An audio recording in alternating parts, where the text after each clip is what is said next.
আজ Indian secular ফ্রন্টের ডাকে শিয়ালদা থেকে আরজিকর অভিমুখে শ্যামবাজার পর্যন্ত একটা প্রতিবাদী মিছিল ছিল।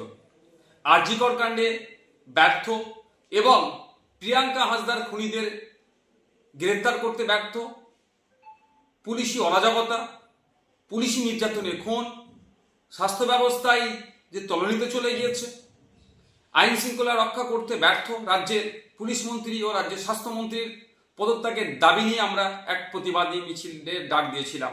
কিন্তু সকাল থেকে যেভাবে মুষলধারে কলকাতা শহর এবং শহরের আশপাশে বিভিন্ন জেলাতে বৃষ্টি হচ্ছে, ফলে যোগাযোগ ব্যবস্থা থেকে শুরু করে ট্রেনের যাতায়াতে তো সমস্যা হয়ে উঠছে, আমরা রাজ্য কমিটির পক্ষ থেকে আমরা বিবেচনা করলাম এই প্রাকৃতিক দুর্যোগের কারণে আমরা আমাদের এই আজকের শিয়ালদা থেকে আরজিকর অভিমুখে যে প্রতিবাদী মিছিলটা ছিল সেটাকে আমরা স্থগিত করলাম।